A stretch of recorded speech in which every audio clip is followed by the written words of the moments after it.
BJP 200 seat ಗೆಲ್ಲುವುದು ಅನುಮಾನವಿದೆ, ಹೀಗಾಗಿ 400 seat ಗೆಲ್ಲುವುದಾಗಿ ಬಿಂಬಿಸ್ತಾ ಇದ್ದಾರೆ. ಮೈಸೂರಿನಲ್ಲಿ ಸಿಎಂ ಸಿದ್ದರಾಮಯ್ಯ ಹೇಳಿಕೆ. ಕುಮಾರಸ್ವಾಮಿ ಕಮಲ ಧ್ವಜ ಹಾಕಿದ್ದಾರೆ, ಈಗ ಅವರು ಬದುಕಿದ್ದು ಸತ್ತಂತೆ. ಮಂಡ್ಯದಲ್ಲಿ ಡಿಸಿಎಂ ಡಿಕೆಶಿ ಹೇಳಿಕೆ. ಬಾಂಬ್ ಹಾಕುವುದೇ ಬ್ರ್ಯಾಂಡ್ ಬೆಂಗಳೂರು ಮಾದರಿ, ಬೆಂಗಳೂರು ರಕ್ಷಣೆ ಮಾಡಲು ಮೋದಿ ಮತ್ತೆ ಪ್ರಧಾನಿ ಆಗಬೇಕು. ಬೆಂಗಳೂರಿನಲ್ಲಿ ಮಾಜಿ ಸಚಿವ ಸಿಟಿ ರವಿ ಹೇಳಿಕೆ. ಕಾಂಗ್ರೆಸ್ ನಾಯಕರಿಗೆ ಸೋಲ್ತೇವೆ ಅಂತ ಅರ್ಥ ಆಗಿದೆ, ಹೀಗಾಗಿ ಚುನಾವಣಾ ಆಯೋಗ ಇವಿಎಂ ಮೇಲೆ ಅನುಮಾನ.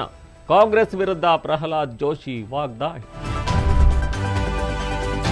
ಬಿಜೆಪಿ ಸರ್ಕಾರದಲ್ಲಿ ತಾಂಡಗಳ ಅಭಿವೃದ್ಧಿಗೆ ಅನುದಾನವೇ ಇಲ್ಲ, ಕಾಂಗ್ರೆಸ್ ಅವಧಿಯಲ್ಲಿ ತಾಂಡಗಳ ಅಭಿವೃದ್ಧಿ, ಸಚಿವ ಪ್ರಿಯಾಂಕ್ ಖರ್ಗೆ ಹೇಳಿಕೆ. ಅಶ್ವವೇಗ ನ್ಯೂಸ್ಗೆ ಸ್ವಾಗತ. ನಾನು ರವಿ ಕಡೂರು. ಅಭಿವೃದ್ಧಿ ಆಗಿದ್ರೆ ತಾನೇ ಟ್ರೈಲರ್. ಮೋದಿ ಅವರದ್ದು ಸುಳ್ಳಿನ ಪಿಕ್ಚರ್ ಭಾಗ್ಯ ಇರಬಹುದು ಎಂದು ಅಭಿವೃದ್ಧಿ ವಿಚಾರವಾಗಿ ಪ್ರಧಾನಿ ನರೇಂದ್ರ ಮೋದಿ ನೀಡಿರುವ ಹೇಳಿಕೆ ವಿರುದ್ಧ ಈಗಾಗಲೇ ಸಿಎಂ ಸಿದ್ದರಾಮಯ್ಯ ತಿರುಗೇಟನ್ನು ಕೊಟ್ಟಿದ್ದಾರೆ.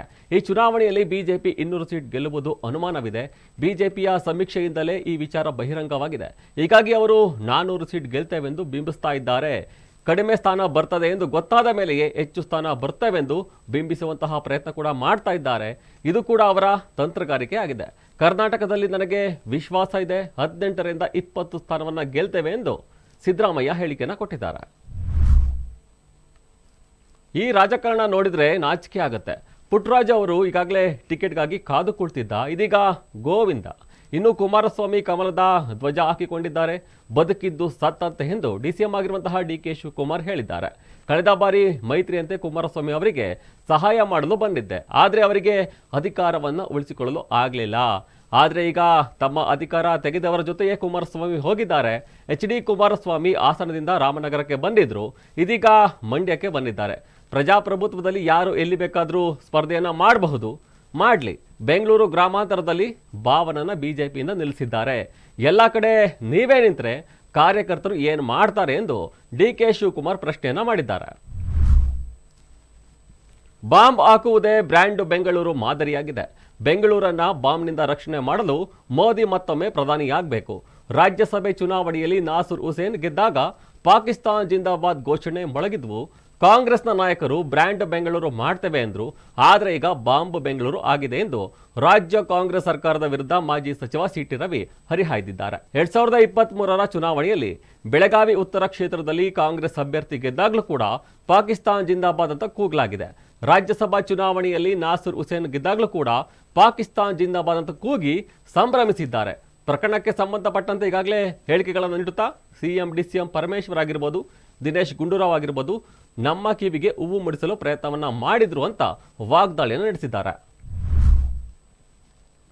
ಕಾಂಗ್ರೆಸ್ ನಾಯಕ ರಾಹುಲ್ ಗಾಂಧಿ ಅವರಿಗೆ ಲೋಕಸಭೆ ಚುನಾವಣೆ ಸೋಲಿನ ಕನಸು ಬೀಳ್ತಾ ಇದೆ ಎಂದು ಕೇಂದ್ರ ಸಚಿವ ಧಾರವಾಡ ಲೋಕಸಭಾ ಕ್ಷೇತ್ರದ ಬಿಜೆಪಿ ಅಭ್ಯರ್ಥಿ ಪ್ರಹ್ಲಾದ್ ಜೋಶಿ ಹೇಳಿಕೆಯನ್ನ ಕೊಟ್ಟಿದ್ದಾರೆ. ಈಗಾಗಲೇ ಮಮತಾ ಬ್ಯಾನರ್ಜಿ ಕೇವಲ 40 ಕ್ಷೇತ್ರ ಗೆಲ್ತೇವೆ ಅಂತ ಹೇಳ್ತಾರೆ.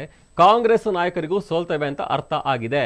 ಹೀಗಾಗಿ ಚುನಾವಣಾ ಆಯೋಗ ಇವಿಎಂ ಮೇಲೆ ಅನುಮಾನವನ್ನ ವ್ಯಕ್ತಪಡಿಸ್ತಾ ಇದ್ದಾರೆ.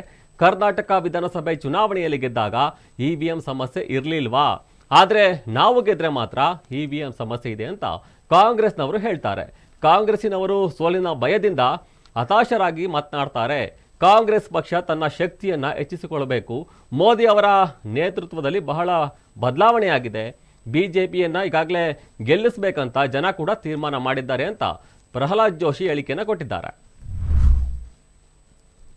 ರಾಜ್ಯದಲ್ಲಿ ಬಿಜೆಪಿ ಆಡಳಿತದ ಕಾಲದಲ್ಲಿ ತಾಂಡ ಅಭಿವೃದ್ಧಿ ನಿಗಮದಿಂದ ಕಳೆದ 4 ವರ್ಷಗಳಲ್ಲಿ ಕೇವಲ ಒಂದೇ ಒಂದು ಟ್ಯಾಕ್ಸಿ ಮಂಜೂರುಗೊಳಿಸಲಾಗಿದೆ. ಆದರೆ ಕಾಂಗ್ರೆಸ್ ಆಡಳಿತದಲ್ಲಿ 400 ಟ್ಯಾಕ್ಸಿಗಳನ್ನು ಮಂಜೂರುಗೊಳಿಸಲಾಗಿತ್ತು. ಅಲ್ಲದೆ ತಾಂಡ ಅಭಿವೃದ್ಧಿ ನಿಗಮಕ್ಕೆ 250 ಕೋಟಿ ಅನುದಾನವನ್ನು ಕೂಡ ನೀಡಲಾಗಿದೆ ಎಂದು ಸಚಿವ ಪ್ರಿಯಾಂಕ್ ಖರ್ಗೆ ಹೇಳಿದ್ದಾರೆ. ಲಂಬಾಣಿ ಜನಾಂಗದವರ ಕಲೆ, ಸಾಹಿತ್ಯ, ನೀತಿ, ಪರಂಪರೆಯನ್ನು ಉಳಿಸುವುದಕ್ಕಾಗಿ ಈಗಾಗಲೇ ಸಂತ ಸೇವಲಾಲ್ ಮಹಾರಾಜರ ಹೆಸರಿನಲ್ಲಿ ಪ್ರಗತಿ ತಾಂಡ ಮಾಡಲಾಗಿದೆ. ಪ್ರತಿಯೊಂದು ತಾಂಡಕ್ಕೆ 1 ಕೋಟಿ ರು ನೀಡಲಾಗಿತ್ತು. ಆದರೆ ಕಳೆದ ಬಿಜೆಪಿ ಸರ್ಕಾರದಲ್ಲಿ ತಾಂಡಗಳ ಅಭಿವೃದ್ಧಿಗೆ ಅನುದಾನವೇ ಕೊಡಲಿಲ್ಲ. ತಾಂಡದಲ್ಲಿ ಸೇವಲಾಲ್ ಸಂಸ್ಕೃತಿ ಈಗಾಗಲೇ ಕೇಂದ್ರ ಮತ್ತು ದೇವಸ್ಥಾನ ಬೆಳೆಸೋದಕ್ಕಾಗಿ ಈಗಾಗಲೇ 400 ದೇವಸ್ಥಾನಗಳನ್ನು ಮಂಜೂರುಗೊಳಿಸಿ ಪ್ರತಿಯೊಂದು ದೇವಸ್ಥಾನಕ್ಕೆ 25 ಲಕ್ಷ ಅನುದಾನ ಕೂಡ ನೀಡಲಾಗಿದೆ. ಇದಿಷ್ಟು ಈ ಕ್ಷಣದ ಅಪ್ಡೇಟ್ಸ್. ನೋಡ್ತಾ ಇರಿ ಅಶ್ವವೇಗ ನ್ಯೂಸ್.